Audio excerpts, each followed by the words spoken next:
When you're the champ, everybody's coming for your lunch money. What's going on, YouTube? It's Chris, and today we're putting head-to-head the tried and true Focusrite Scarlett line of audio interfaces against the new kid on the block, the Audient iD4 Mkii. So we're going to put them through all their paces. Now we're going to put these audio interfaces head-to-head, and we'll also be doing a giveaway coming very soon. So you want to hit the subscribe button, click the bell so that you don't miss.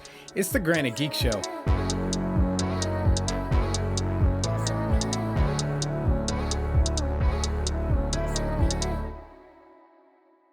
Okay, so we're going to compare these two interfaces based on build quality, sound quality, and special features. And then I'm going to say which one is my favorite so far. So starting off with the Focusrite here, everybody knows these, the tried and true, the most popular selling audio interface in the world. It's got a classic design, ruby red color, mostly metal construction, great sound quality, comes in at 120 bucks. The Audient iD4 Mkii comes in at $199.99. So we're going to see if there's about an $80 difference. We'll be measuring these again based on build quality, sound quality, and special features. So starting off right here. Now the only difference between the Solo here and its bigger brothers in the Scarlett line is that there's a dedicated headphone volume knob, as where this one, the interface is just too small to have that. But the preamps are the same, all the features are the same. This one even includes the air button, which gives you a different flavor of preamp.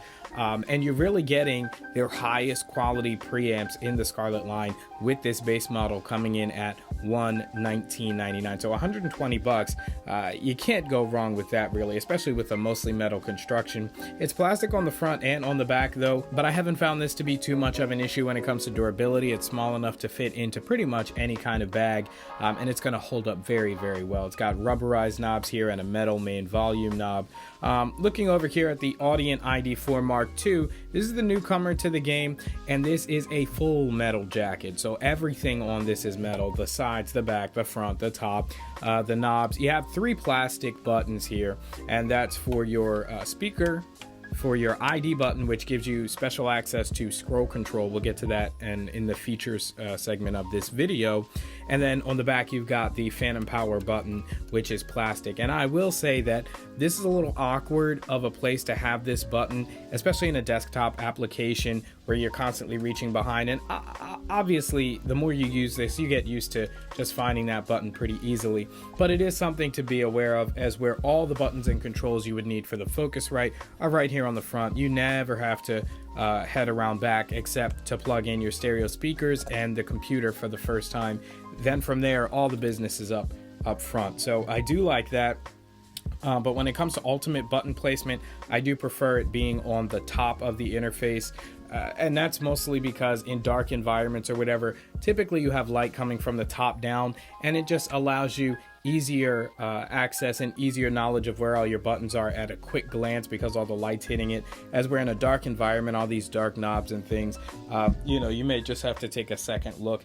Very minuscule, very tiny things, but it's just a preference of mine. I do like having them sit atop the interface. Again, this is a classic design, so it's really the best of both worlds when it comes to having placement for a portable setup as well as a desktop setup. As where this is strictly, very strictly a desktop application. I wouldn't really take this on the go with me, and it's just because it's kind of too pretty. And I know that's not a real argument to have, but I worry about these knobs here. Solidly built, but I feel like in a bag they're just gonna get too much wear and tear. As where I don't worry about these as much. They're more stubby. The knobs don't feel like they're going anywhere, even when thrown into a bag. And I've used Scarlett interfaces for a long time, and I've thrown them in multiple bags with other metal objects that could really ding it up, and it's really held up well. So I'm just a little hesitant when it comes to this. So when it comes to build quality, I do have to give the nod to the Audient iD4 just because it is the full metal jacket. It just gives you a more premium quality build. It feels nicer in the hands, cold touch metal with everything, and it is significantly heavier than the Focusrite. In a desktop application, you're not really going to notice the weight at all. It does help it sit on a desk a little easier, doesn't get knocked around as much, but the rubber feet are high quality on both of these devices, so it's not really something you'll have to worry about. With the Focusrite, Obviously, it being more lightweight does make it easier to throw in a bag. It's going to add less weight to your bag. And so there's also that to consider. So moving on from a hardware standpoint and getting into the sound quality, I'm going to play for you some audio clips. It's going to be a mix of vocals as well as voiceover.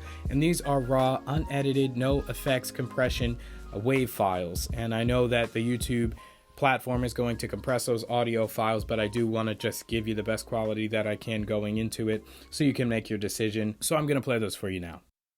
So what you're listening to now is a voiceover performance coming in through the Stellar X2 microphone going into the Audient iD4 Mark II interface. This interface comes in at $199.99, so it's the most expensive of the bunch, but I think you'll be able to hear a noticeable difference in sound quality. Now, again, this is coming through with no effects, EQ, compression. None of that is on this. It's coming in raw. So let me know what you think in the comments below. And of course, there will be a link, an affiliate link to buy this one, to pick this one up if you want.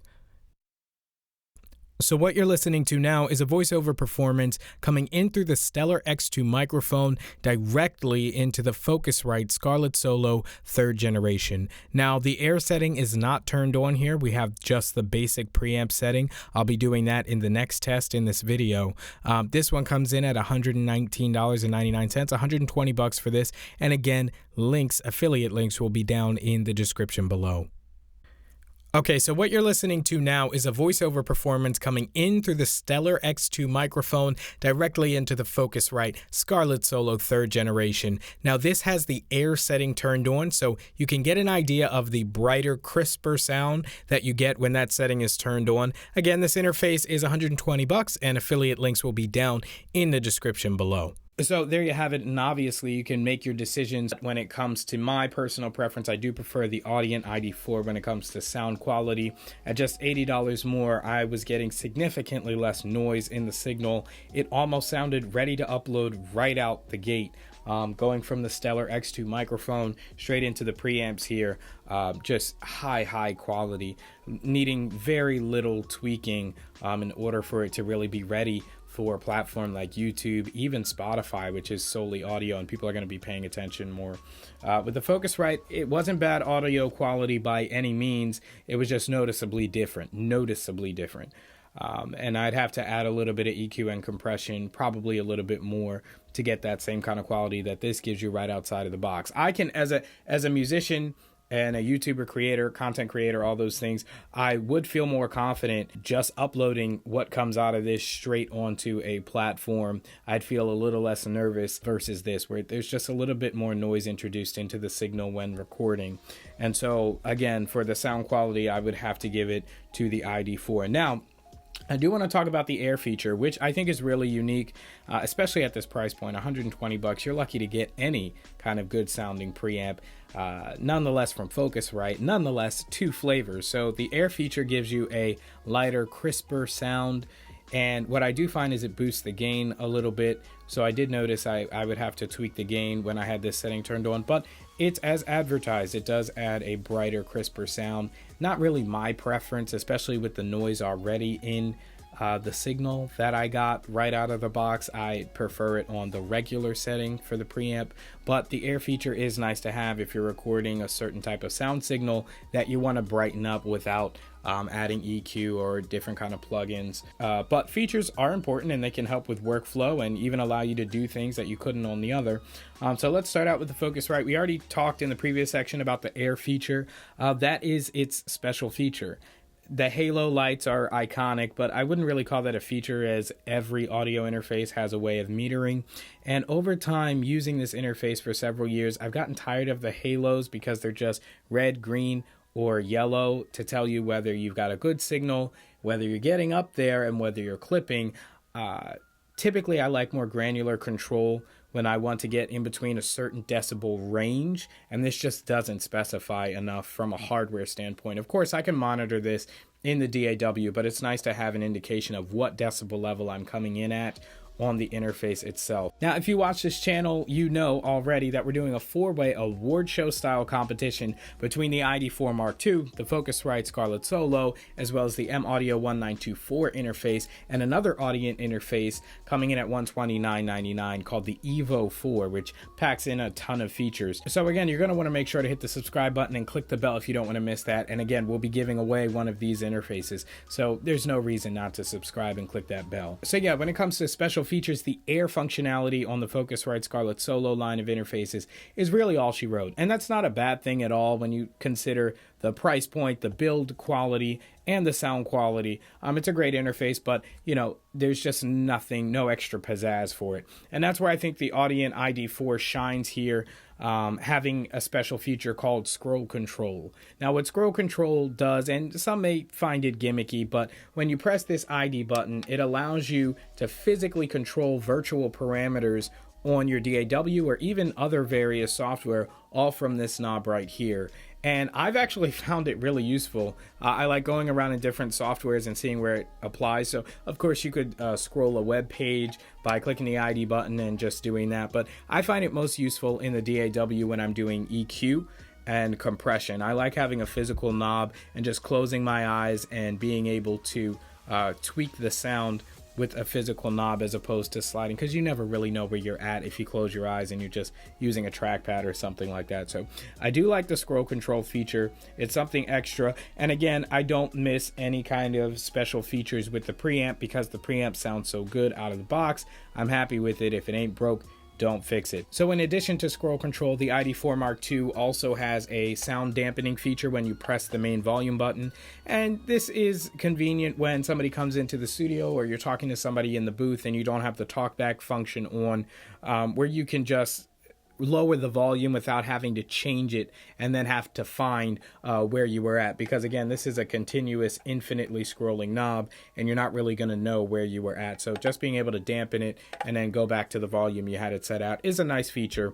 And another feature that's on this as well is being able to completely cut off the signal to your stereo speakers at any time. So if you want your speakers just off so you can listen in headphones or something like that, you can click that without reaching behind the speakers to turn them off or going to your power strip and doing that. So that's a nice feature to have as well. And those are the primary 3 features, really the only 3 features I can think of for the ID4 now. And then tagging on to the features category, both of these come with a little bit of free software, which I find to be pretty useful. The Focusrite comes with the Scarlett plugin suite, which is nice. You get EQs, compressors, stuff like that. You also get a sound bank of free sounds, etc. And the ID4 comes with their Audient ID4 control interface, which allows you to make individual mixes. So say you have somebody in the booth, or say, you know, any variation, you can create an individual mix for them. Say they like to hear, she likes to hear her vocals louder, or he likes to hear the guitar.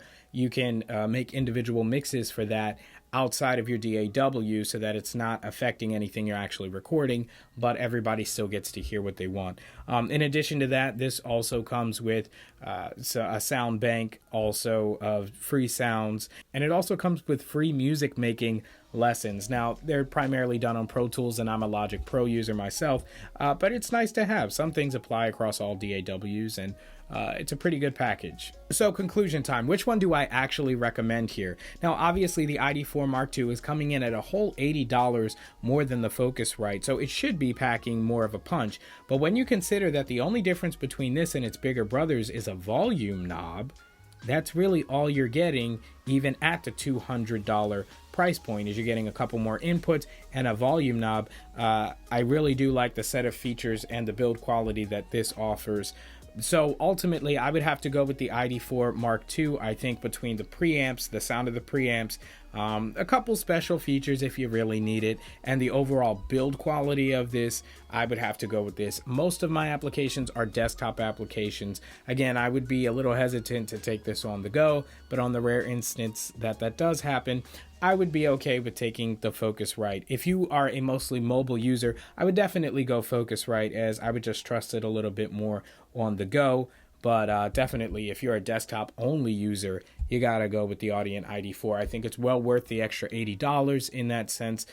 because you're getting better preamps there. So let me know what you thought of the comparison down in the comments below. As always, which one of these would you choose? And also be sure to stick around because we are doing a giveaway at the end of the award show, 4-way award show between the Focusrite Scarlett Solo, the Audient iD4 Mark II, the M Audio 1924, and the Evo 4 from Audient as well. So stick around for that. Hit the subscribe button, click the bell. Thank you guys so much for watching. As always, it's the Granite Geek Show.